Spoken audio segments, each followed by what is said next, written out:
Hello everyone, I am back at the Hawthorne Collection for another episode of Ethics and Fishing. In the prior episode, I reported back from my attendance at the Spey-Rama distance casting competition where I attended as a spectator, and also my attendance at the Ethics Bowl Canada National Tournament in Winnipeg. I went on to address kind of two different theories of the value of casting, the purpose of casting in relation to fishing, and in a wider scale, the senses of the moral significance or the ethics of fishing and the sense of ethics that we're talking about within this series. I compared or contrasted really the fishing theory that assigns to casting a purely instrumental value. It says that casting is simply an instrument or a means to the end or the ultimate aim of fishing, which is to catch fish, and to catch as many as one can, I suppose. I contrasted that from what I call the bridge theory of casting, which is really inspired by the approach advocated for by Tim Arsenault of Bridge Outfitting, a line design company. Local here to BC, by the way. And the position from bridge, or the bridge theory, as I understand it, is to assign to casting a kind of intrinsic value where one can even detach casting from the application of fishing into environments like competitive casting or others. And by the way, bridge doesn't make competitive casting lines. That's why I see it more as a philosophy or an approach to casting that is certainly informed by competitive casting, but is nonetheless well within the realm of fishing, and sees there being intrinsic value or casting for casting's sake, the value of that in the activity of fishing. And so today I mentioned that at the time I was headed to Surrey to the Michael and Young Fly Shop to attend a 2-day seminar with Adrian Cortes on tying flies in hand. And then following that, I attended the Sandy River Clave just the following weekend in Oregon, where Cortes was one of the early fly tying demonstrators there on tying a fly in hand. Also got to see some other really wonderful fly tyers, Todd Hirano, Amanda Chapman, and rod builders, and it's been wonderful. Today I wanted to reflect a bit on essentially a comparison of fly tying in relation to the discussion of the fly casting or casting, spey casting with double-handed rods. I think by and large, there's a lot held in common, in particular with what I've called previously the fishing theory. Maybe another way to express that theory is with the mantra, it'll fish, right? So ugly flies catch fish, ugly casts catch fish. These kinds of sayings, it'll fish, essentially instrumentalize casting and fly tying and argue that their value is not intrinsic to the thing itself, but is instead in its capacity to yield the byproduct or the aim of the activity, which is catching fish. I think that tying flies in hand definitely, has to reject some of this instrumental argument and would resemble in many ways the bridge theory of casting, which would be to defend the intrinsic value of tying a fly in hand. However, I think there are some significant differences, at least as I understand what I would call the Cortes theory of tying flies in hand, because of two cautionary notes that he communicates with respect to tying flies in hand. And this goes along two concrete concerns.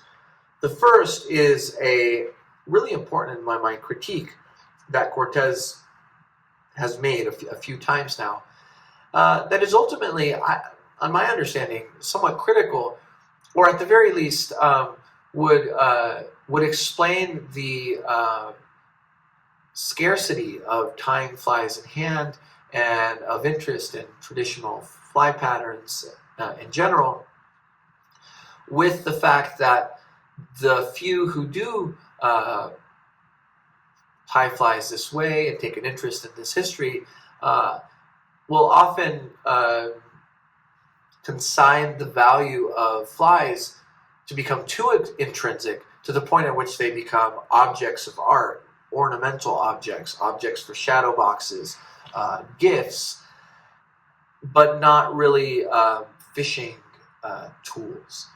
And Cortes's approach, while being extremely refined in so many ways and extremely knowledgeable, favors a practical deployment of these skills and of this knowledge in the activity of fishing.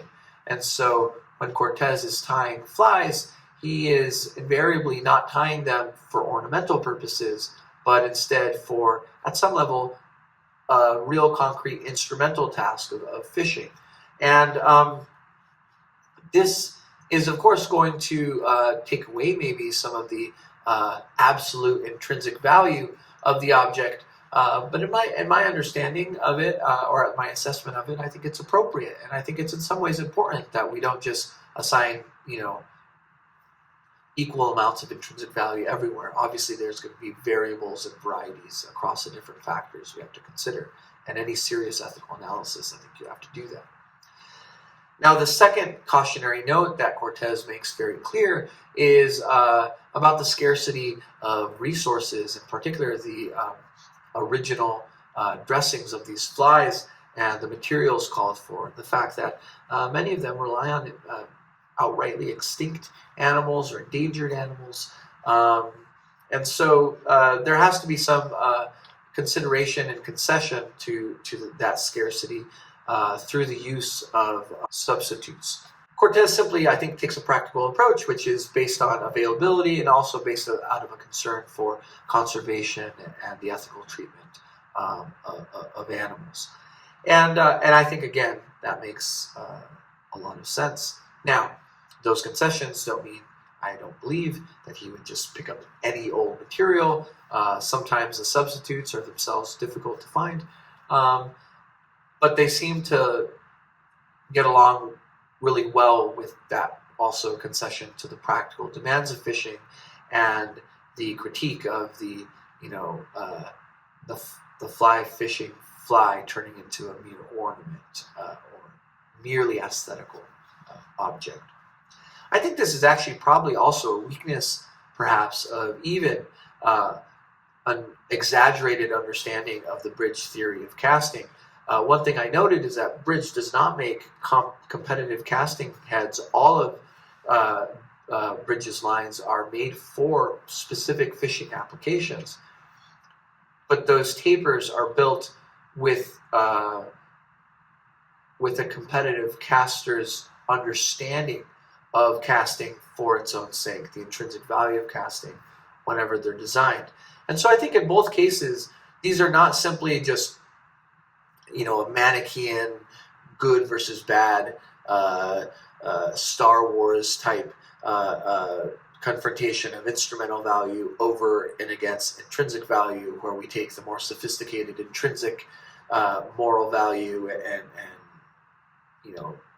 look down upon the instrumental value. No, not at all. I think a sophisticated moral assessment of the significance of these things should probably consider intrinsic goods where they exist as in some sense higher than instrumental ones, but that's not an excuse for thinking that it's just some easy black and white solution. There will be elements of instrumental goodness that make up for maybe certain moral vulnerabilities of intrinsic goodness, or at least for its feasibility, its practical viability. And likewise, we might look towards the instrumental values and find that there are maybe good reasons to place intrinsic value on the far end of the spectrum of the aims with put higher regard on them at that stage versus others. So as if you watch the show, you know that the point here is not to come up with easy answers, and that's not really the point, I think, of moral philosophy or ethics, the science of ethics in general. But it is to ultimately, as you know, as I think you can see, endorse the bridge theory over and above maybe the fishing theory, and to endorse the Cortes's theory over and above perhaps the it'll fish theory. There are other ethical issues, in particular within commercially tied flies and the economics of that, the labor sources for that, and whatnot. And I'm not going to get into all that, but I hope this has given some sense of some of the varieties of ethical consideration with respect to tying flies, and in this case, tying flies in hand. The main takeaway for me, though, from studying with Cortes on tying flies in hand was this. Ethics is about the question, how should I live? How should one live?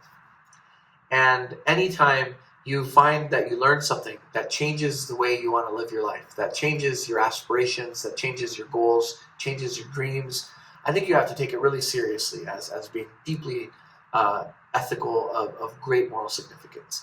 And I have to say that studying with Cortes and tying flies in hand really woke me up to changing an aspiration.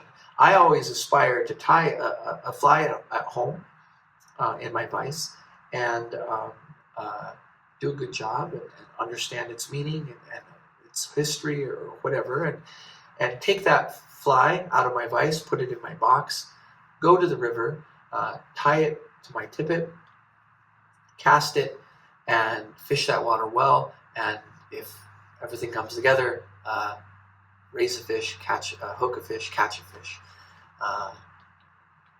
After studying tying flies in hand, I've changed that dream. Now my dream is not to show up with a box of well-tied flies, but to show up to a river with perhaps no tied flies at all, simply a hook and some materials and some thread and some wax, and the opportunity to sit and tie riverside in hand and tie that onto my tippet and cast that into a pool and perhaps catch a fish. It's a small difference, indistinguishable in some cases, but it's I would say for me it's raised the bar of the kind of significance that I'm after and looking for, and that's meaningful to me. So, I've taken a great deal out of learning from that, just as I've learned a great deal from Tim and taken a great deal from spey casting, and will continue to learn a great deal as I continually seem to be doing as I read and study, and also as I'm on the river and in these claves and whatnot. So that's been my main takeaway, aside from the comparing and contrasting of instrumental and intrinsic goods and all that kind of stuff. So this is a brief meditations, like I said, on the varieties of ethical considerations within tying flies and tying flies in hand in particular. And even within that, you can get into differences between like the Rogan style, Michael Rogan, and Cortes's style, which is a bit more utilitarian, as I said before. And, who knows, someday I'll develop my style, I suppose, if I keep practicing. But for now, the only other news is that I'll be moving these episodes to YouTube. I'll still post them on Instagram, but I met a few folks at the Sandy Clave. Shout out to my newfound friend, Michael Bray, who indicated to me that they're not on Instagram, but they are on YouTube. And so I'll be putting them there. So feel free to take a look at them there and to share if you like. And in the meantime, I just appreciate you all listening to another episode, and hope to meet some of you out there again someday, or to my friends who are watching. I'll see you soon. All right. Thanks so much.